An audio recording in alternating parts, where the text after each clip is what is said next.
The evening light filters through my bedroom window, casting a somber hue upon the photograph from my first communion that I am rearranging. Today I turn 72. And it seems as if all those 72 years were spent just so I could gather enough courage for this moment. My name is Grace M. Peterson, and this is my confession. I invite you, whoever you are, to sit here with me amidst the sound of the drizzling rain outside. They say rain is a blessing, but mine came only after a tempest that ravaged my life for years. This is not merely a story being retold. It is the story of deep scars on the soul, of faith exploited to sow terror, and of a life that felt as though it had been stolen. Keep an open heart, because the story I am about to tell may bring you pain just as it has tormented me for over half a century. If you are listening from anywhere in the world, please leave a comment and subscribe, because some truths need to be spread, even if they might shake your beliefs. Some stories, no matter how painful, must be told. I grew up in a humble clay house with a dirt floor and a thatched roof. We were poor in possessions, but rich in the affection of my mother, Mrs. Eleanor. A hard-working woman who washed clothes to support the four of us, me, 3 brothers, and me. Oh, my father, Mr. Anthony, was a man who claimed to be God-fearing. At least that's what he'd say when he slammed his fist on the table, demanding silence, or when he forcefully raised his belt. He who spares the rod hates his son. He would repeat like a dogma while we cowered in fear. My mother would bow her head, submissive as a frightened bird. God is watching everything, she would whisper to us when he went to drink at Sonny's Tavern. In our town, the church was very important. Father Joseph was almost a saint to everyone. His words were law. He was a serious man with a gaze that seemed to see all the sins hidden deep within one's soul. I was 19 when everything changed.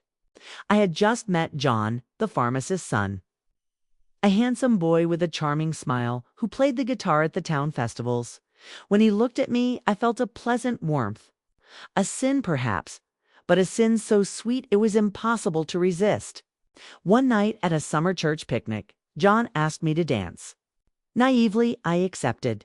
We danced closely, smelling each other's perfume, his hands on my waist. That was all, I swear to God, just a dance. But it was enough for Tony, the priest's nephew, to see us and spread the gossip that I was throwing myself at the boy. The rumor spread like wildfire. When I got home, my father was already waiting for me, his eyes full of rage. "You've dishonored the family," he shouted while my mother cried in silence. "Now there's only one way to restore our honor." The next day, Father Joseph came to our house personally. He sat at the kitchen table accepting the coffee. My mother offered with trembling hands. "Grace has a calling," he declared with divine grace. God is calling her. I didn't understand anything. A calling. What calling? I just wanted to be a teacher, get married, have children. I wanted to feel that warmth John gave me again. There is a convent in St. Jude's Abbey in rural Montana. The Sisters of Divine Providence will receive Grace there. There she will find God's path and purify her soul. My father accepted immediately. My mother cried silently but said nothing. Who was she to contradict the divine will? Incomprehensible to my 19-year-old self. It's contrasted with my own insignificance, a simple girl from the countryside. "Pack your things." My father's order was laconic, definitive, and it echoed in my mind long after he'd spoken. "You're leaving next week." That dark night, I cried until I was exhausted. I hugged Rosie, my rag doll, a gift from my mother since my childhood, tightly. The idea of leaving terrified me, abandoning my dreams and my town to become a nun. It was Aunt Clara, the neighborhood midwife and herbalist, knowledgeable about herbs and stars, who comforted me. "My child," she said with the wisdom of years, "sometimes we have to follow a river we didn't choose to reach the sea that belongs to us. Keep that in your heart." It's the evening before my painful departure. I secretly met with John in our hiding spot behind the church. He took my hands, his eyes tearful. "I'll wait for you, Grace, no matter how long it takes." How much innocence in those words. Our youth believed in the simplicity of the world where desire was enough to make dreams come true. The journey was long and exhausting. 3 days in a pickup truck, shaking over dirt roads, followed by 2 days on a noisy train. I had never left Promise Creek. Every new landscape was new and frightening. I carried with me only a small bundle of simple clothes, the miraculous medal, a gift from my mother, and a wooden rosary, a legacy from my grandmother. When I arrived at St. Jude's Abbey, my soul was already shrunken with fear. The city was bigger than mine, the Yellowstone River more imposing than the Tennessee, and the convento. The convent seemed like an impregnable fortress with its high walls and narrow windows. Sister Angelica received me at the door. A tall, thin woman with a long face and skin as pale as paper. She appeared to be in her 50s, but the weight of life had aged her. She was the Mother Superior, the highest authority in that place. "Welcome to the house of God," she said without a smile. "Here you will learn discipline, obedience, and fear of the Lord." That first day they took me to a small room where my hair, once long and black, which John had liked so much, was cut to the scalp. The locks fell to the floor like dry autumn leaves. Then they took my clothes, bathed me in cold water, and dressed me in a rough, itchy habit. "From today," they announced, "you are no longer Grace from Promise Creek. You are Sister Mary of Divine Obedience." That dark night, lying on a hard mattress in a cold, dark cell, I cried silently, afraid they would hear me. I hugged my aching body and tried to remember the warmth of my home, the smell of my mother's homemade bread, John's smile. I fought not to forget who I really was. The days in the convent repeated in a monotonous routine, like beads on an infinite rosary. We woke at 4 in the morning to the clang of the bell, prayed on our knees on the icy floor for an hour, then cleaned the convent in absolute silence. A closed mouth catches no flies. Sister Angelica would repeat whenever someone dared to whisper. Breakfast consisted of a piece of stale bread and a glass of watered-down milk. More prayers followed. Work in the garden, catechism classes, sewing always in silence, always with our heads bowed. At night, more prayers and finally rest, hungry and cold. There were 27 other novicices in the convent. Girls like me with empty gazes, resigned with hesitant and trembling hands. Some as young as 15 or 16, hid silenced histories. The past was a forbidden territory, sealed under constant threat. The outside world is dead to you. The words of the burly Father Anselm resonated.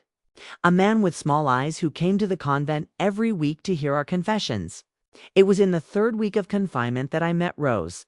I was assigned to laundry duty with her, and amidst the steam and the scent of harsh soap, her gaze radiated an unusual liveliness, a sharp attention, as if her mind were always busy with thoughts others didn't understand. Once, while I was cleaning the hallway, she passed by me and discreetly dropped a small piece of paper. "Be careful what you say in confession." The message read, written in a shaky hand. I was very surprised. Why such caution? Isn't confession supposed to be a sacred act, a ritual to purify the soul? Slowly, I began to understand what Rose meant. In my next confession, I told Father Anselm how much I missed my family. The next day, I was called to the Mother Superior's office. To my surprise, she knew everything I had said in confession. "Missing your family is the work of the devil," she declared, raising a wooden ruler. "We are going to eradicate this evil from your being." Obediently, I extended my hands as the other novices did. 10 painful strikes on each palm. I bit my lips hard, trying not to scream. "Give thanks for this correction," the mother ordered. "It is for the good of your soul." With a trembling voice and tears in my eyes, I replied, "Thank you, Mother." It was in that moment that I realized this place they called the house of God was actually a prison disguised as sanctity. And I was a prisoner, having done nothing wrong. Serving a sentence for being young, for having danced with a boy, for having dreams. At night, lying in my cell, I would hear the muffled sobs in the pillows. I was not the only one suffering. All of us there shared the same pain, the same destiny imposed against our will by fathers, priests, or a false calling that none of us truly felt. Rose began to seek me out in secret. We would meet quickly in hiding, almost always when we were cleaning the chapel. She had been in the convent for 3 years. She came from a small town in the Appalachians, Kentucky. Her father sent her there when he discovered she wanted to study medicine. "This place is not of God grace," she would whisper. "I've seen terrible things." That day we were interrupted. Sister Agnes caught us talking, and we were punished. We spent 2 hours kneeling on kernels of corn, praying the rosary nonstop. Almost a month after that punishment, on a stormy night, I saw something I will never forget. I couldn't sleep because of the thunder. Suddenly, I heard footsteps in the hallway, doors opening carefully. I peeked through the crack in my door and saw Father Anselm enter the cell of a novice named Teresa. Behind him, Sister Agnes, holding a candle, watched the hallway. The next morning, Teresa didn't come to prayers. I asked Sister Carmen, the oldest of the nuns, what had happened to her. But she avoided my gaze and told me in a low voice, "Some trials are harder than others. Pray for her." Rose confirmed my suspicions. It wasn't the first time something like this had happened. There was a system of silence and complicity that protected the abusers and punished the victims. "If we speak, no one will believe us." Rose explained, "We are women. We are novices. They are God's representatives on earth." I felt a great anguish, a rage I had never felt before. Rage against my father who sent me to that hell against the church. In my town, under the command of the priest, a dark place that imprisoned women, subjecting them to abuse in the name of a twisted faith. One night, hidden in the pantry, I asked Rose, "How are we going to escape from here?" "I don't know how yet," she answered with a determined look. "But, well, figure it out. Trust me that the months passed very slowly in that oppressive environment. I learned to survive.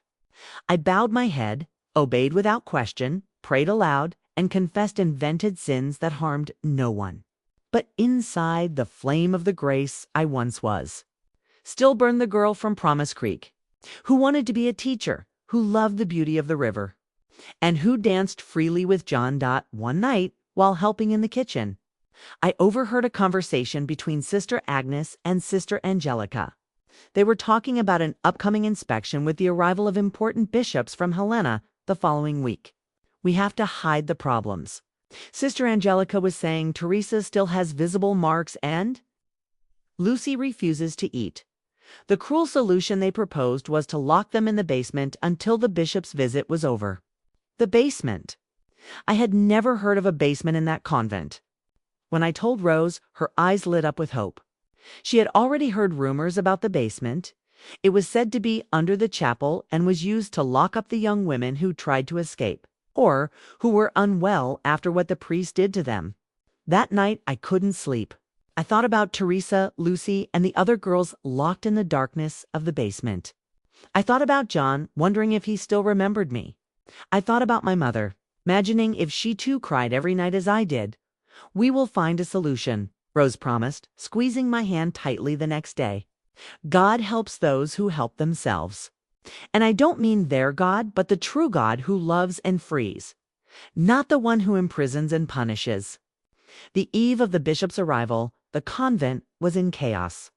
Everyone was cleaning and polishing every corner. Mother Angelica, more nervous than a cat on a hot tin roof, was shouting orders at everyone. It was in that chaos that Rose and I saw our opportunity. We were sent to clean the chapel where the bishops would hold mass the next day. While the other novices arranged the pews and the altar, we pretended to be cleaning. But our eyes were searching for clues to the basement. "There," Rose whispered, pointing to a small, almost invisible door behind the confessional. "I've been watching that door for a while. I've never seen anyone go in or out of it in broad daylight." We waited for the right moment. When Sister Agnes went to get more wax and the other novices were cleaning the stained glass windows, we approached the door in silence. It was locked, of course, but Rose, cunning as ever, already had a hairpin hidden in the fold of her habit. "I learned this from my brother," she confided as she worked the hairpin in the lock. "He used it to open the pantry at home when we wanted to steal sweets." After a few minutes, that felt like an eternity, the door gave way with a faint click. Our hearts were pounding so hard we feared the sound would give away our audacity. Behind the door, a dark, damp stone staircase descended into what could only be the infamous basement. Let's come back later. Rose pondered cautiously. That night, when the convent fell into the silence of sleep, we could barely touch our food, consumed by tension and expectation. Apprehension dominated me as I recited the evening prayers, a rosary of Hail Marys uttered without real thought, my mind absorbed in the possible consequences of our actions. What if they catch us? I murmured to Rose as we returned to our quarters. The punishment will be severe. We can't remain idle, she countered, her gaze filled with determination. We'll never get out of here, and those young women downstairs will continue to suffer. We waited until midnight when the convent was plunged into an almost palpable silence. Only the howling of the wind against the windows and the occasional muffled sob from a distant cell disturbed the quiet. Barefoot to avoid making noise, we left our rooms and met in the hallway. The darkness was dense, but Rose carried a small candle. We walked in slow steps, whispering sincere prayers, imploring for protection, not to the nuns or the priests, but to a divine force, if it still listened. We reached the chapel without incident. The moonlight filtering through the colorful stained glass windows cast dancing shapes on the floor. A tremor ran through me, a mixture of dread and cold. Let's go, Rose said, taking my hand. Together, we headed to the small door. This time, the makeshift key wasn't necessary. The lock had been left open. A narrow, spiral staircase was revealed. A strong smell of mold permeated the air. Mixed with an indefinable odor, we descended cautiously, the flickering flame of the candle casting sinister shadows on the stone walls. The basement was larger than I had imagined, with a long corridor flanked by several wooden doors. It resembled a prison, not a convent. Teresa, Lucy, is anyone there? Rose called out in a low voice. A faint groan emanated from one of the cells. We ran to it. A small barred window allowed a glimpse inside. A tiny, windowless cubicle with only a thin mattress on the floor. On it, a huddled young woman. It was Teresa, looking smaller and thinner than I remembered, with deep, dark circles under her eyes. We've come to help, I declared, while Rose tried to open the door with the HAIRPIN. It's no use, Teresa replied, her voice barely audible. They're taking us away early tomorrow before the bishops arrive. We'll be transferred to the convent in Billings until the visit is over. Who else is here? Rose inquired, examining the other cells. Lucy is in the cell next door. And also Joanna, the one who tried to escape last month. She's been here longer. She doesn't talk anymore, only cries. It was a desolate scene. 3 young women imprisoned like animals, punished for not enduring the abuse or for daring to seek freedom. And the worst part was the certainty that this was just a fraction of a grim reality. How many others had suffered there before? How many had been sent to other convents, silenced forever? We have to do something, I exclaimed with tears streaming down my face. We can't leave them here. At that moment, we heard footsteps on the stairs. Someone was descending. Rose quickly blew out the candle and pulled me behind some wine barrels in the corner of the basement. It was Sister Agnes with a lamp, followed by Father Anselm. Motionless, hidden in the shadows, we trembled with fear. The bishops arrive at 8, said the priest. Make sure they are far from here by then, and try to improve their appearance. I don't want any questions. Yes, Father, replied the nun. The 2 of them went into a room at the end of the corridor, leaving the door slightly ajar, which allowed their conversation to be overheard. The newcomer Grace, the priest, inquired about my behavior. I felt a chill hearing my name. Rose squeezed my hand firmly. She still shows inner rebellion, replied Sister Agnes, but she is in the process of learning. Rose, on the other hand, worries me. She seems to have the devil in her blood, always questioning with those defiant eyes. After the visit, we'll take care of both of them, the priest concluded in a tone that sent shivers down my spine. I have effective methods even for the most resistant ones. You didn't need to be a genius to understand his intentions. Rose and I exchanged glances in the darkness with this same thought in mind. We needed to escape from there as quickly as possible. We waited for the two of them to leave, which seemed like an eternity. When silence finally returned, Rose relit the candle. "They will take you at 5 o'clock in the morning," I informed Teresa through the small window in the door. "And we'll be back tomorrow night," she questioned with an exhausted voice. "Is it always like this?" Rose replied. "Not if you escape," she retorted. "How if we're locked in here, and even if we manage to get out, where would we go? We have no money and we don't know anyone in the city." Rose remained silent for a moment, lost in thought. Then her face lit up with that determined smile I already knew. "I have a plan," she announced, "but we'll need help." We returned to our room before our absence was noted. Lying on my uncomfortable bed, I couldn't sleep. The images of the basement, of the imprisoned girls, the priest's voice talking about you, very things swirled in my mind. The next morning, the bishops arrived promptly at 8 o'clock. There were 3 men dressed in purple, caciques with serious and imposing faces. The entire convent was lined up in the courtyard to receive them, all with heads bowed, hands clasped in prayer. Mother Angelica was smiling as I had never seen her before. Suddenly she seemed like a saint, a welcoming and gentle woman. What a flawless performance! "Our novices are examples of devotion," she claimed as she introduced us to the bishops.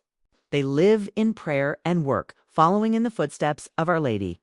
I felt a strong urge to reveal the truth right there in front of everyone, but I knew no one would believe me. It would be my word against theirs. Throughout the day, the bishops toured the convent, visiting the chapel, the refectory, and even the garden. Obviously, the basement was not included in the tour, and no mention was made of the young women who had been taken away before dawn. That night, exhausted from keeping up the charade, I found Rose in the laundry room. We were alone, soaking the sheets. "What about the plan?" I asked in a low voice. "I'm working on it," she replied. "Remember Sister Constance, who works in the kitchen? She's not like the others. I've seen her crying and hiding several times. I think she was also forced to come here." I inquired. "Do you think she will help us?" "There's only one way to find out." The next day, after the bishops had departed, everything returned to the usual routine. The girls from the basement were brought back, but we had no contact with them. We learned they were under spiritual punishment, isolated in their cells for a week, feeding only on bread and water. Rose managed to talk to Sister Constance, done as she suspected. The older nun also concealed her own deep sufferings and secrets. As a young woman, she had been sent to the convent after the tragic loss of her fiancé in combat. The family, immersed in religious fervor, interpreted the event as a divine designation for the young woman's monastic life. "No one should remain here against their will," the nun declared, her voice choked with emotion, her eyes tearful. "This is not the service of God that is expected." Sharing the same conviction, the older nun offered her help. Employed as a cook, she had easy access to the pantry and, crucially, to the keys of the back gate where they received food supplies. "In 3 days," she revealed, "a truck will arrive with provisions. Mr. Cecil, the vegetable supplier, is a trustworthy man. He can take you to Livingston, where you'll find the bus to Denver." This presented itself as the opportunity to escape. But they couldn't do it alone. "We need to rescue the girls from the basement," I insisted. "We can't abandon them to their fate." Sister Constance expressed concern, shaking her head. "The task will become more complex. They are locked up under constant surveillance, and more people increase the risk of being discovered." Rose, with unshakable resolve, replied, "One for all and all for one.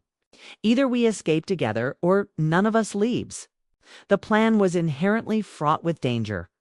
On the eve of the supply delivery, Sister Constance planned to add a mild sedative to the other nuns' tea, enough to induce a deep sleep, but without causing harm. Then she would use the keys to open the basement and free the young women from their cells. The meeting point would be the back gate at 4 in the morning, the scheduled time for Mr. Cecil's arrival with the truck. During the 2 days leading up to the action, we cautiously gathered everything we could.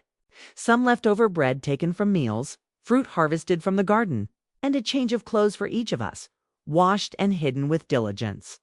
It was little, but it represented everything we possessed.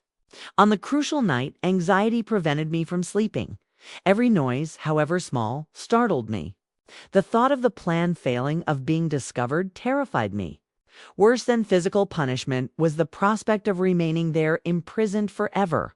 At 3 o'clock in the morning, I got up in absolute silence. Under my habit, I wore the common clothes I had saved. A simple skirt and blouse I wore when I arrived. I took the small bundle with bread and fruit and waited. Rose appeared at my door as planned. "Everything is ready," she whispered. "Let's go." We descended the corridor, submerged in darkness with our hearts pounding. We passed in front of the Mother Superior's cell. It was possible to hear her snoring through the door. The sedative had worked. We found Sister Constance at the entrance to the basement. She had already freed the 3 young women who appeared scared and disoriented but determined to escape. "May God protect you," the nun said, blessing each of us with the sign of the cross. "Stay in the shadows, daughters." She guided us through the corridors to the back gate. With every step, I feared someone would wake up, that an alarm would sound, that we would be captured. But nothing happened. Mr. Cecil was already waiting outside with the truck covered by a tarp. Without uttering a word, he helped us get in and covered us with straw and empty sacks. "Stay still until we are far away," he whispered. "A police patrol usually passes by the main highway." The truck began to move slowly. I heard the creak of the gate closing, then the soft rumble of the engine on the dirt road. We were free after a year and a half in that prison disguised as a convent. I was in a confined space under the rustic protection of the straw between Rose and Teresa. I felt the warm flow of tears running down my face. Those were not emanations of dread or melancholy, but of pure relief and the promise of a liberated future that was dawning within me. The journey to Livingston took for precious hours. We got out of the truck under the faint light of dawn, our limbs stiff, bodies exhausted, but with a lightness of hope in our hearts. "This is my niece, Victoria," Mr. Cecil announced to the bus station attendant, gesturing towards me. "And her friends. They are going to visit an aunt in Denver." The woman, absorbed in counting the bills Mr. Cecil handed her, barely gave us a second glance. He had sacrificed part of his vegetable harvest to buy our tickets. "God bless you," I murmured, squeezing his calloused hands. "He is already blessing me, my child," he replied with a smile that revealed the absence of some teeth. "My younger sister was also taken to a convent when she was young. We never saw her again. They said she succumbed to a fever. But we know the truth, don't we? They never even let us see her body." On the bus to Denver at 5 o'clock in the morning, Rose, Teresa, Lucy, Joanna, and I settled together in the back seats. For the first time in a long time, we enjoyed the freedom to talk openly without the fear of being heard or punished. Each one shared her particular story. Teresa had been sent to the convent by her stepfather, who wanted to get rid of her after her mother's death. Lucy, at 15, had become pregnant, and her family, to hide the supposed scandal, confined her in the convent. The child was brutally taken from her right after birth and given up for adoption. Joanna, for her part, had been caught reading books considered subversive, which dealt with women's rights. Different narratives, but with a common denominator. Young women imprisoned, silenced, and violated, all in the name of a supposed devotion. "Where will we go now?" inquired Lucy, the youngest among us at just 17. None of us had an answer. None of us had a family that would welcome us with open arms. None of us had financial resources or a safe place to shelter. "We will go to Atlanta," decreed Rose, always the most resolute. "It's a metropolis. It offers more opportunities. We can find work or stay together for a while." "What if they look for us?" questioned Joanna, still visibly frightened. "The police help them, not us." "Then we will change our names," Rose replied with unshakable determination. "We will start over. It's not the first time women have needed to disappear to survive." The bus tore through the countryside, kicking up trails of reddish dust on the highway. I contemplated the landscape through the window. The vast open plains giving way to rolling hills, the sky a blue I had never seen before, and rivers winding like silver ribbons below. I reflected on everything that had happened, on the metamorphosis my life had undergone since that summer church picnic in Promise Creek. "Do you know what I long to do when we get to Atlanta?" I said, breaking the silence that hung in the air. "I want to cut my hair very short, however I want, and then let it grow back simply because I have the right to do so." The girls laughed. It's a genuine laugh that echoed through the almost empty bus. "I crave a big plate of meatloaf with green beans and potatoes," Lucy confessed, her eyes closing as if she could already taste it. "Real food I want to sleep in late," sighed Teresa, "without the ringing of the bell. Without imposed prayers. I want to learn to read properly," declared Joanna, "and later record everything that happened in that place so that it is never forgotten." Rose took my hand and smiled, a smile that always gave me courage. "I want us to never feel fear again," she proclaimed. "Learn to free yourself with the truth." Those words resonated deeply, signaling the true beginning of my journey at 21. Despite the feeling of a life lived in vain, I glimpsed a new horizon. Although family, hometown, and first love had been lost, I had conquered something invaluable: courage, the support of friendship, and an unwavering determination. Above all, I found my own voice. As the bus moved down the highway, every mile increased the distance between us and the convent walls. The future in Atlanta was uncertain, as was the destiny of my life. However, a certainty affirmed itself within me. I would never allow them to silence me again. I would never again be a prisoner. Life is like a river. My Aunt Clara used to say it may face rocks and unexpected curves, but the water will always find its way to the sea. And Grace M. Peterson, was finally charting my own course, following the current of my particular river. Atlanta welcomed us with the typical indifference of large cities where newcomers get lost in the crowd, a concrete jungle where a contact was rare, contrasting sharply with the welcoming Promise Creek. We disembarked at the bus. Terminal 5, disoriented young women clutching improvised bundles, desperately seeking a direction. The money generously donated by Mr. Cecil barely covered the tickets, leaving us without resources for breakfast. "And now what?" inquired Teresa, hugging herself as if seeking protection. Rose, our eternal fortress, pointed towards a distant church. "Let's go there. Churches usually help those in need." I hesitated. Churches were the last thing I wanted to see, but we had no other options. The Church of St. Martin de Porres was located in a bustling square. A mass was just ending as we arrived. We waited outside until the faithful dispersed and the priest appeared at the door. Father Jerome was unlike the religious figures we knew, a man in his 60s with tousled white hair, glasses slipping down his nose, and a welcoming smile on his round face. His cassie, worn by time, appeared decades old. "How can I help you, my daughters?" he asked, seeing us standing there. Rose took the lead and crafted a superficial narrative. We were young women from the countryside looking for work in the capital with nowhere to stay. The convent, the escape, and the abuses remained a secret. Some truths are too heavy to be shared with strangers, even those wearing clerical collars. The priest observed us for a moment as if reading between the lines of our words. Then he sighed. "Come with me. I don't have much to offer, but what little I have, I will gladly share." He led us to the parish house, a modest building behind the church. There, a black woman with gray hair was preparing lunch. "Mrs. Miller," the priest called, "we have visitors. Could you add 5 more plates to the table?" The woman examined us meticulously, noticing our unusual clothes. Still wearing pieces from the convent, under the few common garments we possessed, our frightened demeanor, and the downcast gazes the convent had taught us to maintain. She murmured, placing her hands on her hips. "These girls look like they're running from something." Rose instinctively recoiled, ready to flee, while my heart contracted with apprehension. Contrary to my expectations, Mrs. Miller showed a welcoming smile, revealing a gap between her front teeth. "Whatever troubles you, it's behind you now. Here, we don't question the past, only the future," she affirmed gently. "Make yourselves comfortable. I'm going to prepare some invigorating coffee for you before lunch."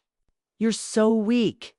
You make me feel sorry for you. That coffee turned out to be the most delicious I had ever tasted. We savored homemade bread, still warm, with butter melting on it, cornbread, and real coffee with milk. We ate with an almost desperate fervor, as if we were compensating for a long period of deprivation. I believe Mrs. Miller had never witnessed such need. The parish house doesn't have room to accommodate you, the priest declared at the end of the meal. However, I know someone who can offer help. Mrs. Matilda, a widow who lives nearby, runs a boarding house for young people from the countryside who come looking for work in the city. It's a simple place, but safe and clean. After lunch, consisting of meatloaf, beans, potatoes, and salad that awakened in us a deep nostalgia for homemade food. The priest accompanied us to Mrs. Matilda's boarding house. It was a spacious old residence adorned with a front garden full of roses and a yard where chickens scratched freely. Mrs. Matilda, a short, robust woman in her 60s, had sharp eyes that seemed to scrutinize the soul. "5 at once, Father Jerome," she exclaimed, laughing when she saw us. "Are you planning to turn my house into a convent?" The mention of the word convent startled me while Joanna turned pale. Was she aware of our secret? Had the priest revealed our story? "They are good girls," Mrs. Matilda, the priest, assured her. "They need shelter and a job opportunity. I immediately thought of you." Mrs. Matilda examined us for a few moments before sketching a smile. "I have 3 rooms available, 2 with 2 beds each and 1 with a single. You can have all 3. Thank you." "That would be perfect," Rose quickly replied. "We need to support each other, and it would be best if we could stay close." After the priest left, Mrs. Matilda showed us the rooms. They were modest, equipped with 2 beds, a wardrobe, and a small table. However, compared to the convent cells, they seemed like hotel suites. "The rules are simple," she explained. "No men in here, no alcoholic beverages, no mess. Breakfast is served at 6. If you miss it, you don't get lunch. Dinner is at 7 o'clock. If you're late, you'll eat cold. The rent must be paid on the 5th. No exceptions." She paused, directing her gaze at each of us. "I'm not interested in where you came from or why you're here. This is a place to start over." That night, lying in a soft bed for the first time in almost 2 years, I cried silently. They were not tears of sadness, but of relief. We were distant, protected, and united. The next day we began our job search. The task proved arduous. None of us had experience beyond praying, cleaning, and obeying. We had no documents, letters of recommendation, or any resources. "There's a sewing factory nearby," Mrs. Matilda suggested when we returned, defeated. "At the end of the day, Mrs. Henderson is my friend. I'll talk to her."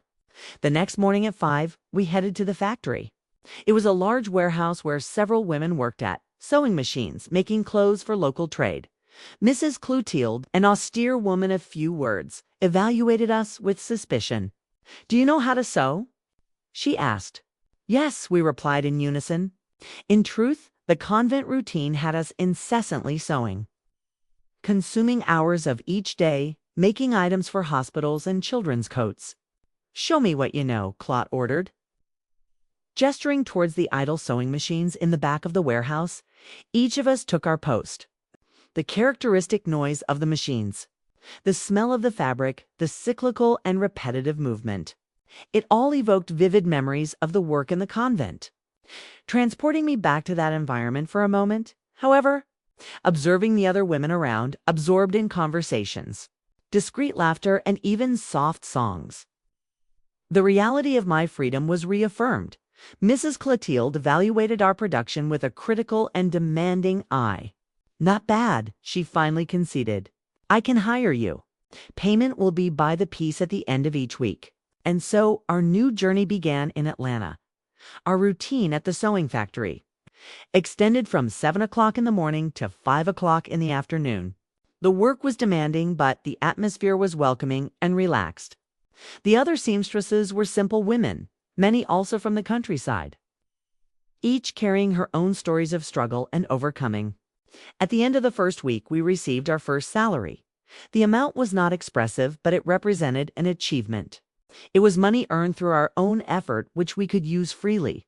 Let's buy new clothes, Teresa suggested, radiating enthusiasm. I can't stand wearing the convent pieces underneath anymore. We went to the municipal market and acquired modest second-hand clothes, but they were ours. Each one selected something that reflected a bit of her essence or the person she longed to be. I opted for a light flowing blue dress that reminded me of the hue of the Tennessee River. Gradually, we adapted to the dynamics of the big city. We learned to use public transport to negotiate prices at the fairs, to deal with stares and quips in the streets. On Sundays, we attended Mass at Father Jerome's church, not out of obligation, but out of gratitude. And also because his divine message was different from what we knew. He preached a God of love, not of punishment.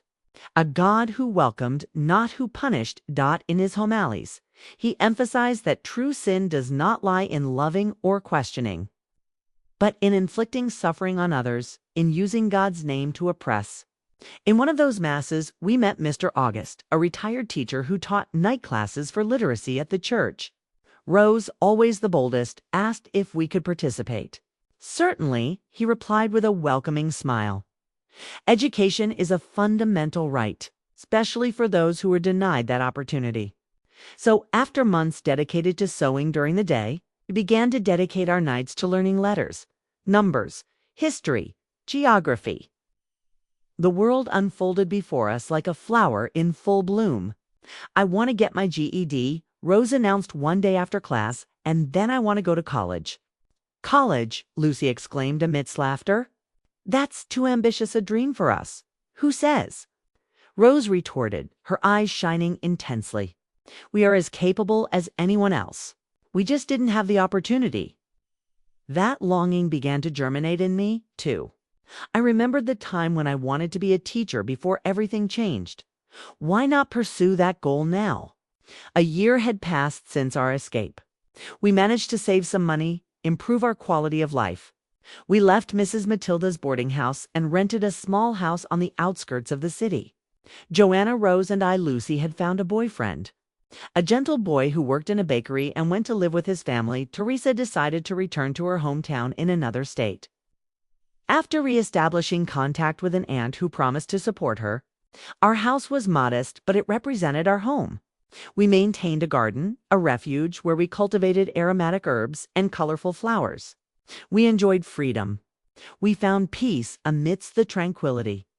However, the shadows of the past persisted in haunting our thoughts. At night, I was sometimes awakened by silent screams, tormented by nightmares that transported me back to the gloomy basement, the cruel punishments, and the oppressive voice of Father Anselm. Rose also faced her own nocturnal ghosts, while Joanna remained withdrawn, rarely expressing herself and startling at unexpected noises. We need to confront what we experienced, Rose declared on a serene evening as we shared coffee on the porch. Not just among ourselves, but reveal it to the world. Who would believe us? I replied, feeling the ancestral fear reignite. We are just three women devoid of formal education, without reputation or family ties. We are no longer just three, Rose countered with conviction. Now we are five. And there are others who escaped before us, others who still remain imprisoned there. Rose was right. In the night classes, we met Margaret, a woman who had also been sent to a convent during her youth. Through her, we learned of more Momento 3. Countless, all sharing frighteningly similar stories. It's a system, Rose explained vehemently. Families send girls considered. It's problematic to the convents. Priests and nuns shamelessly abuse their power and everything remains. It's covered up because nobody gives credit to the victims. It was during this period that we met Dr. Paul, a lawyer who offered free legal assistance at the parish once a week. He listened to our story with full attention, without interrupting, without questioning its veracity. It's a complex case, he pondered after hearing us out. You are aware of that the church holds immense power and without concrete evidence. We have the names, Joanna interrupted, expressing a rare firmness. We have the dates, the scars on our bodies and in our souls. And we are not alone, Rose added. We can locate other victims. We can return to St. Jude's, Talk to Mr. Seal, to Sister Constance if she is still there." The lawyer stroked his graying beard, thoughtful. "It will be an arduous battle. You will face reprisals, defamation, discredit. Are you prepared for that?" I looked at Rose, then at Joanna. The three of us had been through hell and emerged as survivors. What could be worse? "We were born prepared," I replied with determination. "We just weren't aware of it until now." The following months were dedicated to intense preparation. Dr. Paul helped us collect testimonies from other victims. We located 7 women who had been through the convent of the Sisters of Divine Providence at different times, all with incredibly similar accounts. Margaret introduced us to Robert, a journalist from the Atlanta Journal, who had already investigated cases of abuse in the church. He showed interest in our story.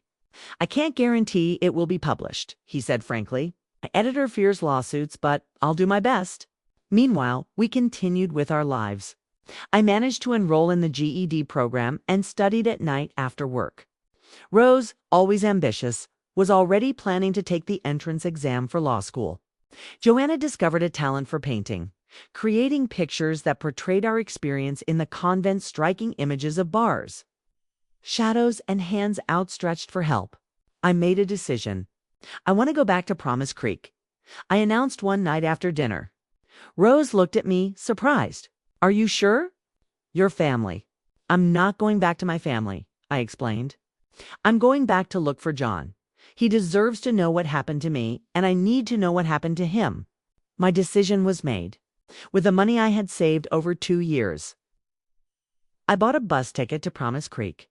The journey would be long, 2 days on the road with several connections. On the eve of my return, I was surprised by an unexpected gift. Joanna gave me a canvas she had created especially for me. The image portrayed a woman from behind contemplating a blue river under a vast open sky. "It's you," she confided softly, "returning to your river, but heading towards your future." The journey back was like revisiting my life in reverse. Each city, each landscape awakened memories, some laden with sorrow, others full of tenderness. When I finally saw the banks of the Tennessee River, my heart accelerated. Promise Creek remained practically unchanged since my departure 3 years earlier. The same dirt roads, the same modest dwellings, the same imposing church on top of the hill. However, I had undergone transformations. The innocent young woman who danced with John at the summer picnic no longer existed. I settled into a simple guest house in the center of town. The owner, a lady named Mrs. Appleton, didn't recognize me. And why would she? I was just one among the countless pilgrims who visited the city for devotion to the shrine. The next day, I set out in search of John. His father's pharmacy was still there, but it bore a new sign: New Hope Pharmacy. Owner, Dr. John P. Santos. My heart almost stopped. John had finished his studies in pharmacy, realizing his dream, and was back in his hometown. I entered the establishment with trembling legs. Behind the counter, a man with his back to me was arranging medicines on a shelf. When he turned around, I almost didn't recognize him. John was taller, stronger, wearing glasses that gave him a serious look. But the smile was the same one that had captivated me years ago. "Can I help?" he began, interrupting himself when he saw me. His eyes widened, his mouth agape. "Grace," he murmured as if he were seeing a ghost. "Grace M. Peterson." Words failed me, and I just felt the tears flooding my eyes. "My God, Grace, it's really you." He came around the counter, stopping in front of me, hesitant to touch me, as if I might disappear at any moment. "Everyone said you had entered a convent. Later, they spread rumors that you had died." "I almost did die," I finally replied, my voice choked up. "But I'm here." John closed the pharmacy that day. We went to a cafe on the riverbank where I shared my entire journey. He listened attentively, his eyes sometimes tearful, his hands squeezing mine. "I looked for you," he said at the end of my narrative. "I went to the convent in St. Jude's, but they said there was novice with your name there. Your father forbade anyone from mentioning your name.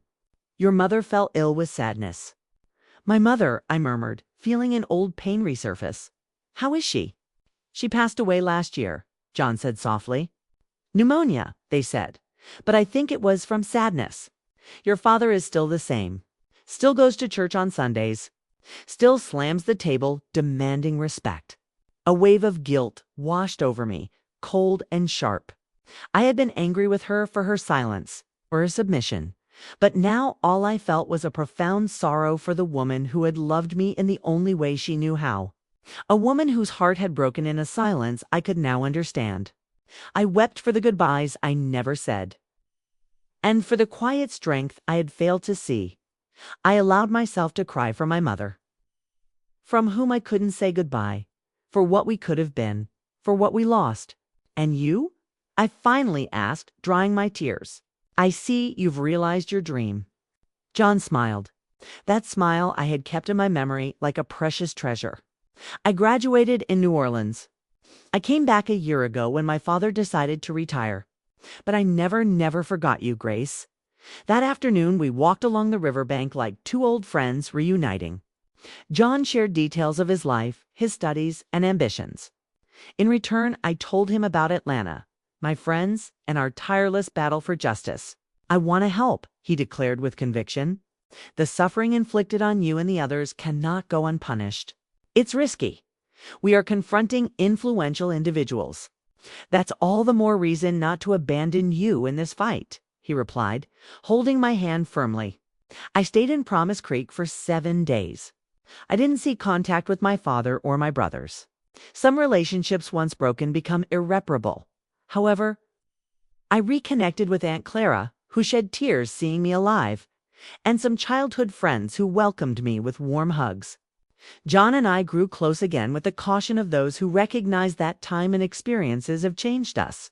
We were no longer the passionate youths of yesteryear, but perhaps we could build something new. Something erected on more consistent foundations than a youthful fantasy. Upon returning to Atlanta, I carried with me a promise. John would come to visit me in 3 months, and also a conviction. My past was overcome. It was time to face the future. Robert, the journalist, managed to publish our narrative in the Atlanta Journal. Not with our real names for precaution, but with enough details for those who knew to identify the convent and the people involved. The report triggered a small turmoil. There were official denials from the church, naturally letters from readers outraged by the slander against the institution. But there were also expressions of support, especially from other women, and crucially, other victims came forward. Women who had experienced similar situations in other convents, in other cities, in other times. It was as if we had opened a door that had been closed for centuries. It's just the beginning, Rose pondered, cutting out the report to save.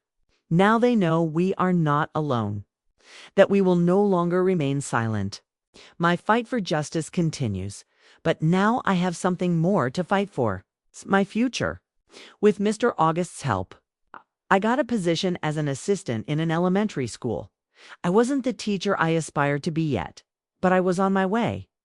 John came to visit as promised. He met my friends, saw our modest home, and understood the new life I had built. I'm proud of you, he said on the eve of his return to Promise Creek. After all you've endured, you still have the strength to fight, to build, to support others. The strength that resides in us remains unknown until the moment we are tested. I replied, remembering Aunt Clara's words. 3 years have passed since our escape from the convent. Rose was attending law school, studying at night and working during the day. Joanna had opened a small painting studio and taught classes to underprivileged children. I had completed my GED and started a teaching course. Our battle against the convent progressed slowly in the judicial system. And John had moved to Atlanta, bringing his knowledge of pharmacy and his generous heart. We were building something together day by day, with the serenity of one who knows that the best foundations are built with time and care. One Sunday afternoon, we received an unexpected visit. A young woman of about 16 appeared at our door, trembling, frightened, clutching a yellowed newspaper, clipping the report on our story. "Help me," she pleaded in a faint voice. "I just escaped from the convent in Billings." The young woman, visibly disturbed, couldn't finish her sentence. Breaking down in tears, Rose, with maternal swiftness, wrapped her in a welcoming hug. conveying safety and unconditional support. "You're safe now," Rose assured her with a firm and comforting voice. "We're here for you. You're not alone anymore." In that instant, looking at that girl, I revisited my own past, the image of myself 3 years earlier. I saw in her eyes the same paralyzing fear, the same lacerating pain, but I also glimpsed the flame of courage, the audacity to take the first step towards liberation. I understood in that crucial moment that our journey was just beginning, that other girls, other stories, and other battles awaited us. The river of my existence had finally found its bed, its greater purpose. Approaching the young woman, I offered her a glass of water, a simple gesture of welcome and hope. "What's your name?" I asked with genuine interest. "Hope," she replied in an almost inaudible whisper. An involuntary smile blossomed on my lips. Life sometimes reveals a peculiar, almost divine sense of humor in its intrinsic irony. "Welcome, Hope," I declared, my heart overflowing with empathy. "I have a story to share with you." Hope was just the first of many. Soon after came Connie, a 17-year-old who escaped from the same convent in Billings. Then Antonia, a 22-year-old woman who endured 5 years of suffering in a convent in Denver. And in a continuous flow came Clara Patricia, a true procession of wounded souls seeking refuge, understanding, and above all, justice. Our modest house soon became too small to shelter so many stories and needs. With the generous help of John, who now worked in a large pharmacy in downtown Atlanta, we managed to rent a larger property on the outskirts of the city. A simple but spacious place with a large yard and several rooms. We decided to name it Hope House in honor of the first girl who sought us out, the symbol of our cause. "This is turning into a boarding house," joked Mrs. Miller, who had retired from her job with Father Jerome and now helped us in the Hope House kitchen. However, Hope House was not a simple boarding house. It was a safe haven, a starting point for a new life, a place where women who had experienced the same suffering could heal and start over. Rebuilding their dreams and hopes, Rose, already in her second year of law school, idealized and coordinated a support group. Once a week, we would meet in the large living room of Hope House, sitting in a circle.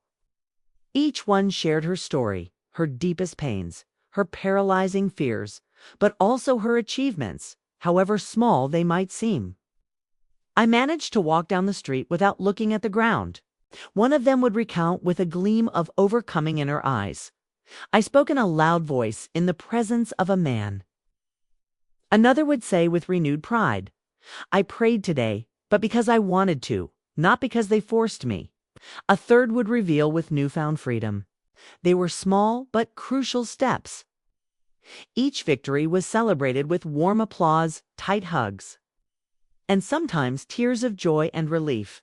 Our battle against the convent of St. Jude's advanced slowly in the labyrinthine judicial system.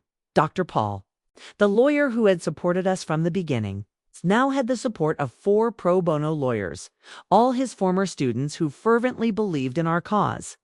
We faced relentless resistance. Of course, the church vehemently denied all accusations. The accused priests and nuns were transferred to other cities, other states, in an attempt to stifle the scandal. Some witnesses mysteriously disappeared, silenced by fear or by dark forces. Documents proving our passage through the convent were lost in convenient fires. A desperate maneuver to destroy the evidence. It's David against Goliath. Dr. Paul would sigh with a mix of concern and determination. But remember, in the story, David won. Rose, always radiant with optimism, would add, "And this time, David is not alone. We are many, united by a common purpose." Gradually, more reports about the case emerged in newspapers across the country. Robert, the journalist who originally published our story, now worked for a national newspaper, further amplifying our voice. Our struggle gained visibility and resonance. We received emotional letters of support, generous donations, and offers of help from people from all corners. However, we were also the target of constant threats, anonymous phone calls in the middle of the night, letters with death threats. and hostile stares from people on the street who recognized us from the photos in the newspapers. Whenever I felt apprehensive, John would assure me, "I am your safe harbor." Fear for me was an indication that we were challenging influential figures. Hope House transcended the mere function of physical shelter. We developed an informal learning space where the sheltered young women could study and prepare for life beyond our walls. Joanna taught art classes. Rose discussed fundamental rights, and I dedicated myself to teaching English and mathematics. John, for his part, shared his knowledge of first aid and basic health. We also had the help of volunteers who gave courses in sewing, cooking, and computing. It was Father Jerome who suggested that we formalize our work, registering the house as a nonprofit association. This will give you more legitimacy, protection, and access to resources, he explained. And so the Mary Liberator Association was born, a name that the young women we sheltered themselves chose by vote. The choice was not a tribute to me, but to the other Mary, the mother of Jesus, who for many of them represented the feminine and welcoming side of God, an image that had been lost among the traumatic experiences in the convents. By that time, I was already teaching at a public school. I had finished my teaching studies and passed the state exam. The salary wasn't much, but it was a dignified job that gave me great satisfaction. Teaching children to read, write, and above all, to question was my way of ensuring that the new generation would not repeat the mistakes of the past. John and I got married in a simple ceremony in the gardens of Hope House. We decided not to do it in a church, 'cause none of us liked entering a temple without feeling a shiver. 'Twas Mr. August, the teacher who taught us to read, who officiated the secular ceremony full of poetry and music. Under the open sky and before the present witnesses, he said, "Do you promise to build a life based on respect, affection, and freedom?" "We promise," we replied in unison, holding hands surrounded by our chosen family. Rose, Joanna, the girls from Hope House, Father Jerome, Mrs. Miller, Dr. Paul, Robert, who had walked this path with us. In moments of joy, it's easy to believe that all is well and that problems are behind us. But life goes on with its ups and downs. A week after our wedding, we were surprised by disheartening news. The judge had dismissed the lawsuit we had filed against the convent of the Sisters of Divine Providence, citing a lack of concrete evidence. Years of dedication, statements, testimonies, and documents gathered with so much effort were discarded just like that. Rose was deeply affected. This was her first major setback as a future lawyer. "How can they," she asked, her eyes full of tears, clenching her fists on the table, "how can they ignore so many voices?" Dr. Paul and Robert tried to explain the legal subtleties, the political influences, and the secret agreements. But the truth was simple. The powerful protect the powerful. "It's not over," I affirmed that night during an urgent meeting at Hope House.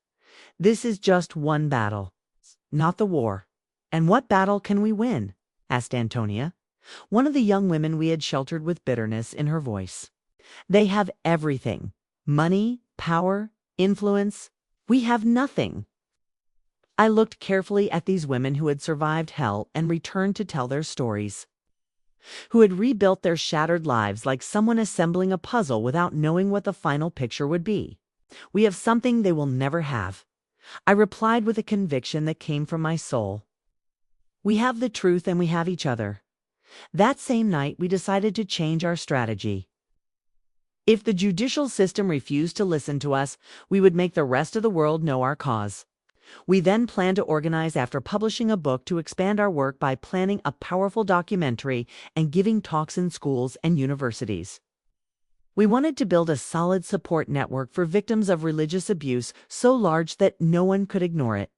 Robert, the journalist who helped us, contacted an independent publisher who was interested in publishing a book that told our experiences. The book was called Voices of Silence.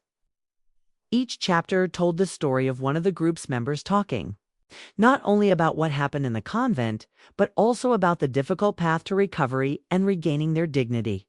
We dedicated months to writing the book.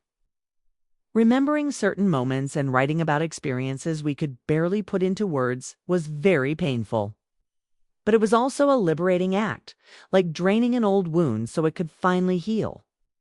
The book came out 14 years after our escape. Although it didn't become a bestseller or sell in major bookstores, it did circulate in universities, feminist groups, and human rights organizations. Although it didn't become a bestseller or sell in major bookstores, it did circulate in universities, feminist groups, and human rights organizations. It was cited in thesis, discussed in seminars, and most importantly, it reached the hands of other women who had been through similar situations. They were women who believed they were alone, carrying the pain in silence for decades, thinking that no one would understand or believe their stories. Hope House began to receive letters from all over the United States. Some were simple notes with messages like, "I went through that too. Thank you for making me feel less alone." Others were long letters full of confessions telling stories they had kept secret for 20, 30, or even 40 years. One of those letters was the one that changed everything. It was written by a lady from New Orleans, Louisiana, who had been a novice in the convent of the Sisters of Divine Providence in the 1960s. Her name was Martha, and she had something we didn't: concrete evidence. When she escaped from the convent in 1968, she took the diary of the Mother Superior from that time. In it were detailed records of the special disciplines applied to the novices considered rebellious, including physical punishments and isolation. It also mentioned the nocturnal visits of the confessors with dates, names, and even evaluations of the young women. Martha kept the diary for almost 20 years, not knowing what to do with it. She didn't trust the police, the church, or the system. "When I read your book," she wrote, "I knew I had found the right people to entrust this material to." Rose traveled to New Orleans to retrieve the diary. She returned a week later with dark circles under her eyes from lack of sleep, but with a determined look. "It's all true," she confirmed, showing the black-covered notebook worn by time. "And it's worse than we imagined. It wasn't just a few priests and nuns abusing their power. It was an organized system with records, evaluations, and strategic transfers of victims and abusers." With that evidence, Dr. Paul filed a new lawsuit. This time, not against a particular convent, but against the archdiocese responsible for it. It was a bigger, more complicated case, but also harder to hide or ignore. The news spread like wildfire. Robert published a front-page report in the newspaper with edited fragments of the diary, protecting the victims' identities but exposing the culprits. Other media outlets picked up the story. A television network became interested in doing a special report. "They're scared," commented Rose, who was now in her final year of law school. "Scared that more people like Martha will appear with more diaries and more evidence." The threats became stronger. Stones were thrown at the windows of Hope House. John's car was vandalized. The fear grew. Unsettling phone calls revealing that they knew where our families lived worried us greatly. Perhaps it would be prudent for us to take a break, John suggested, concerned especially about my pregnancy with our first child, "at least until the baby is born." I reflected on his proposal for days, my hand on my growing belly, feeling the gentle movements of my future son or daughter, whose gender we preferred to keep a secret until the moment of birth. The desire to protect that fragile and pure life was immense. But just as strong was my longing for him or her to grow up in a world where truth conquered power and where victims found the justice they deserved. "We are not giving up," I declared firmly. "We will take more precautions, of course. But to interrupt our work now would be a betrayal to all the women who have trusted us, who have shared their painful stories." Joanna, known for being reserved, had a brilliant idea to turn her studio into an art gallery with works inspired by the stories from the book and the letters we received. "Art has a unique way of touching people that goes beyond words," she explained. The exhibition Walls of Silence opened at the Atlanta Cultural Center in September of 1986. Its power was undeniable, its impact profound and impossible to ignore. Paintings, sculptures, and art installations told stories of abuse, of forced silence, but also of brave resistance and rebirth. One work in particular caught everyone's attention: a huge mural in which each brick had the name of a woman who had suffered in abusive convents. We managed to gather more than 300 names from all over the country. Each of these women is a brick in this wall of silence that we are tearing down. Joanna explained to the visitors with emotion. The event attracted national media attention. Journalists came from New York, Chicago, and Los Angeles. Progressive politicians showed their support. Human rights organizations offered to provide legal assistance. Finally, when the pressure became impossible to ignore, the Catholic Church issued an official statement announcing the formation of a commission to investigate the allegations against the convent of the Sisters of Divine Providence and other similar institutions. I don't trust them to investigate themselves. Rose grumbled, distrustful. It's like asking the wolf to investigate the disappearance of the sheep. Her distrust was justified. The commission, formed mostly by conservative clerics, presented a report that admitted possible excesses in isolated cases, but flatly denied any systemic problem. The main accusations were dismissed as exaggerations or misunderstandings. It's what we expected. Dr. Paul resigned. But don't be discouraged. The judicial process continues, and now we have public opinion on our side. My son was born in July of 1987 on a sweltering summer night. A healthy boy with strong lungs who announced his arrival into the world with a powerful cry that echoed throughout the maternity ward. He already knows how to make himself heard. John joked, his eyes full of tears as he held our son for the first time. We decided to name him Peter, which means rock, because he was born from the union of people who learned to be as strong as rocks to resist the storms of life without breaking. Motherhood gave a new dimension to my life. Now there was an even greater urgency in our struggle. It was not just about our past, but about his future, the world in which he would grow up. In the following months, between feedings and diaper changes, I remained involved in the case. Hope House now permanently housed 16 women and offered support to more than 50 women in vulnerable situations. Rose, now a licensed lawyer, had opened a small firm specializing in defending their rights. Things are changing, she would say, rocking Peter while telling me about a new case they had accepted. More judges are willing to listen, and more prosecutors are showing interest in investigating. The progress was slow, but real. In August of that year, unexpected news emerged. Father Anselm, the convent's confessor who had abused so many young women, was found dead in his home in the Blue Ridge Mountains. The authorities said he had committed suicide. Next to the body was a note that read, "I can no longer bear the burden of what I have done." The news stirred mixed feelings. We were not happy about anyone's death, not even an aggressor's. But we did feel that in some way the justice that had not been served in the courts had run its course, he confessed. Joanna said, showing the newspaper with the headline, "Not how we wanted, but he confessed." Even more surprising was what happened next. Former residents and even some nuns who were still in the convent began to speak out. It was as if Father Anselm's death had broken the silence. Suddenly, everyone wanted to tell their story. Among them was Sister Constance, the older nun who helped us escape. She had been transferred to a convent in rural Louisiana after we left. But now she was returning publicly to confirm our story. "I can no longer remain silent," she declared in a moving interview on a major news network. What happened in that convent? What happens in so many others is not the work of God, but the fruit of human cruelty that uses God's name. Her testimony was crucial. As a nun of perpetual vows with more than 50 years of religious life, her words carried great weight inside and outside the church.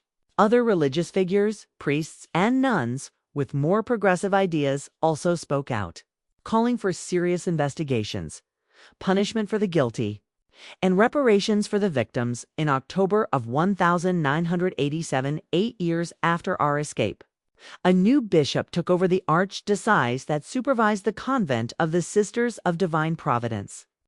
Don Mateo, a 60-year-old man with studies in liberation theology, was committed to human rights and social justice. One of his first actions was to order the closure of the convent. This place no longer fulfills its original mission. He declared it will become a support center for victims of abuse and violence. Rose was invited to participate in the commission that would oversee the transformation of the convent. It was a symbolic and significant victory. The same institution that had imprisoned us now acknowledged our suffering and sought to make amends. The judicial process also advanced.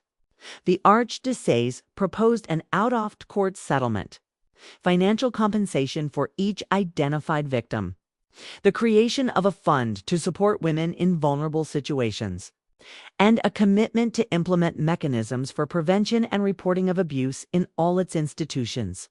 It's not perfect, admitted Dr. Tall, but it's more than we would have achieved after years of legal battle. We held an assembly with all the victims we could contact. Some wanted to accept the agreement, already tired of fighting. Others preferred to continue to the end, seeking to have the guilty pay behind bars. After hours of debate, we reached an agreement we would accept the settlement. But with an additional condition, the Archdiocese must finance the publication and free distribution of the book. Voices of silence to public libraries and schools throughout the country. If they agree to that, said one of the more experienced women in the assembly, we accept. The attitude would demonstrate a true desire for reparation, not just an attempt to cover up the scandal. To our surprise, Don Mateo accepted the demand without hesitation. It is essential that these stories be known, he declared, so that such atrocities are never repeated. The agreement was formalized in December of 1987. Obviously, this was not the end of the matter. Other convents and dioceses continued with similar practices, but it represented a beginning, a crack in a barrier that seemed impossible to break. With the compensation we received, John and I bought a modest but cozy house with a garden where Peter could play. Rose used the money to expand her law firm, which specialized in defending women's rights. Joanna invested in her studio, which was becoming increasingly known for its powerful and moving works. Hope House continued to operate. Now, with official support from the City of Atlanta and non-governmental organizations, serving as an example and inspiring similar initiatives in other places. The years passed. Peter grew up becoming a curious and sensitive boy who always asked about the scars he saw in my soul. Little by little, I told him my story according to what he could understand. "Why are some people so mean, Mom?" he asked me once after learning about the convent. "It's not that simple, my son," I replied, searching for the right words. Sometimes people do bad things because they were taught to believe it was right, or because no one stopped them. It's why we must raise our voices. When we see something that isn't right, that's why your mom, Aunt Rose, and Aunt Joanna wrote that book. Peter understood that and became a passionate defender of women's rights despite his young age. At school, his teachers always commented that he did not tolerate bullying or injustice and how he defended the most vulnerable. In 1992, when Peter turned 5, I received an unexpected invitation. Georgia State University wanted me to give a lecture on my experience as part of a seminar on religious abuse in the United States. I had never spoken in public to so many people. My life had stabilized. I taught at a school, dedicated myself to my son, and helped with the administration of Hope House. But far from the spotlight, Rose was the one dedicated to that with her legal work that was becoming increasingly recognized. "You have to accept," John insisted. "Your story has to be told by you, not just by the book or by others." On the day of the presentation, the auditorium was packed. Students, professors, journalists, and activists. When I went up to the stage, my legs were trembling and my mouth was dry. But I saw in the front row John and Peter smiling at me. And behind them, Rose and Joanna, my companions on the journey, and beside them, some of the women we had welcomed at Hope House over the years, now with their lives rebuilt. I took a deep breath and began, "My name is Grace M. Peterson. I was born in Promise Creek, Alabama, the daughter of Anthony and Eleanor. At 19, my dad sent me to a convent because I danced with a boy at a party. I spoke for almost 2 hours. I told everything, the fear, the pain, the abuses, the escape, the reconstruction. The fight for justice. I spoke without notes, without a script. Just letting my story flow like the Tennessee River of my childhood. When I finished, there was a silence in the room. Little by little, the silence was broken, replaced by an explosion of applause that resonated in the place. It was not just applause. It was a sign of recognition in the midst of that wave of emotions. I saw faces full of tears, while others nodded in a sign of unconditional support or respect. A university student with tear-filled eyes approached me at the end of the presentation. My grandmother lived through something similar, she said with a trembling voice. She never told the details, but now I understand better how much she suffered. Thank you for giving her a voice, too. At that moment, I felt that something had changed in me. I understood that my path, although full of painful moments, had a power. The power to heal, to create true connections, and to drive change. From that day on, I accepted more invitations to share my story at universities, schools, and community centers. In 1995, when Peter turned 8, I received a special proposal to write a children's book that talked about topics like respect, consent, and how to identify situations of abuse.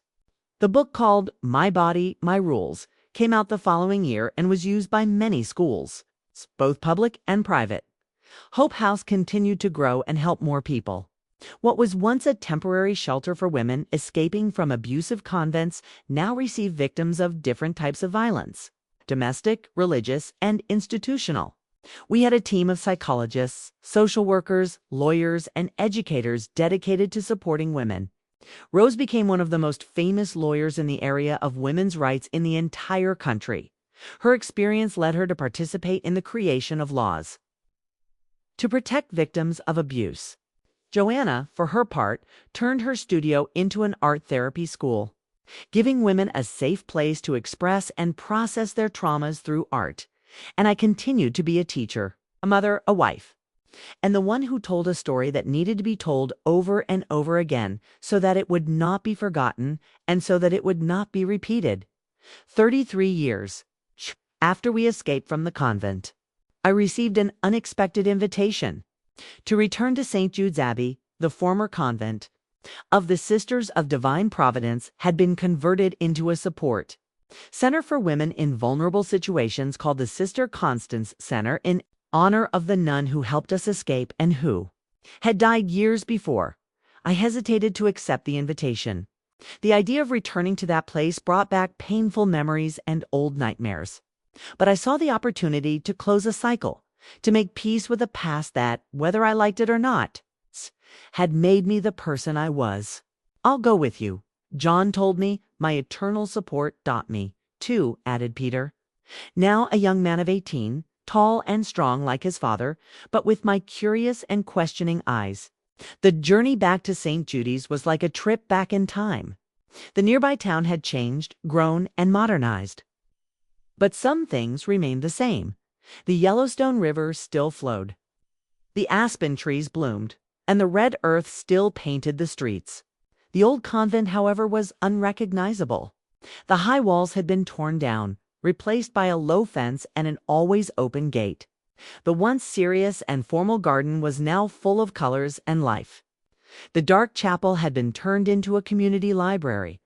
I was received by Mariana, a sense coordinator, a strong woman in her 40s with a warm smile and intelligent eyes.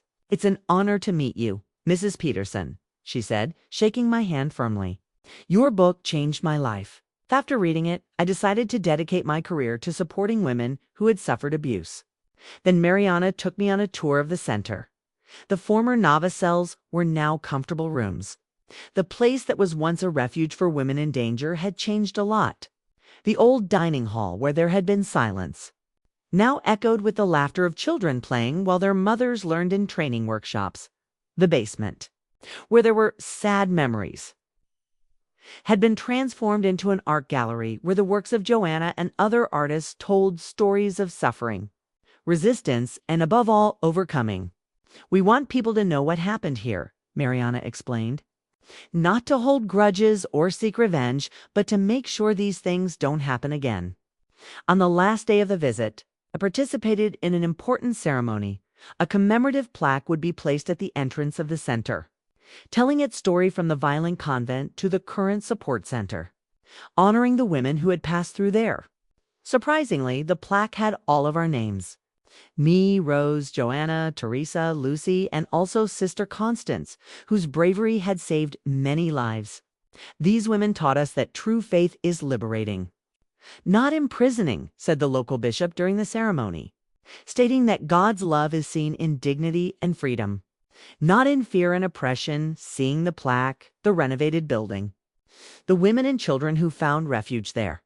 I felt something unexpected, peace. Not a peace that erases the past or ignores the pain, but a peace that comes from knowing that the struggle was worth it, that the scars show that we have healed. On the journey back to Atlanta, while the bus crossed the countryside, Peter asked me, "Mom, do you regret anything having told your story, having fought so much?" I looked out the window, watching the sunset paint the sky red and gold. I remembered Devery that had happened. The scars I still had, the nights I woke up scared, the moments I still flinched at a loud voice. But I also remembered the hundreds of women we had helped, the laws we had changed, the consciences we had awakened. I remembered my own journey from the scared girl to the strong woman, capable of telling her story without fear or shame. Finally, I replied, "No, I don't regret anything. Every step, even the most painful ones, brought me here. It brought me to you, to your father, to our friends, to our work. It brought me back to myself. 20 years have passed since that visit to St. Jude's, a day at 72. I see Peter, now a man of 38, happy as a university history professor, married to a wonderful psychologist and father to two precious girls who are the light of my eyes. John, my partner in so many battles, died 5 years ago after fighting cancer. I lost half of my heart, but I continue to live with the half that remains, which still beats strongly, which still has much to do. Hope House grew, becoming a network of support centers across the country. Oh, my fierce friend, now in her early 70s, continues to work as a lawyer and advisor on issues related to religious abuse. Joanna, also in her 70s, is dedicated to teaching her knowledge of art therapy to young therapists, and I continue to tell my story in schools, universities, community centers, to young people, adults, men and women, because I believe in the power of stories to change, heal, and connect people. Recently, a young journalist asked me, "Mrs. Peterson, after all you've been through, do you still believe in God?" The confusion in her gaze made me smile. That's a common question because many believe that painful experiences would have made me reject faith. "Yes, I believe," I replied, "but not in the petty, jealous, and punishing God I was taught to fear. I believe in a God of love, freedom, and justice. A God who is not locked up in churches, but is with those who suffer, who is saddened by pain and rejoices in liberation. The faith I found after leaving the convent is very different from the religious fear that marked my childhood. It's a faith that questions, that doubts, that changes. A faith that gives me the strength to keep fighting even when my body is tired and my heart is sad. Today, sitting on the porch of my house under the starry Atlanta sky, I remember all the women who shared their stories with me over the years. Their voices resonate in my memory, like a powerful choir that death cannot silence. I also think of the girl I was in Promise Creek, the young woman who danced with John at the summer picnic, not knowing what would happen. The scared novice who prayed on her knees on the cold convent floor. The fugitive who trembled with fear and hope in that straw-filled truck. The teacher who found in education a way to be free. All those versions of me are still within my being, making me who I am now. Their scars are my medals, proof of a battle I didn't choose, but learned to face with honor. This is my story. A story not only of pain, but of the courage that sprouts from ashes, of the friendship that becomes a life raft, and of a life once thought lost, only to be reclaimed with greater strength. My journey has taught me a precious lesson. Silence only protects the abuser, while a voice, however shaky at first, holds the power to connect broken souls and heal the deepest wounds. And now I want to speak to you. Whoever you are listening to this story from anywhere in the world, perhaps you too carry your own scars, your own heavy silences. Please know that you are not alone. Your voice deserves to be heard. Your story has power. Truth needs to be spread, even if it might shake someone's beliefs. If my story has touched you, I invite you to leave a comment. Every comment you share adds another voice to our chorus, showing that we are not alone in this fight. Please hit like so this message can reach others who need it, those who may feel lost just as I once did. And please subscribe to the channel because every story told is another brick building the wall of truth. And together we can ignite a flame of hope from the ashes of the past. I am Grace M. Peterson, and this is my testimony to a faith that liberates, not imprisons. Thank you for listening.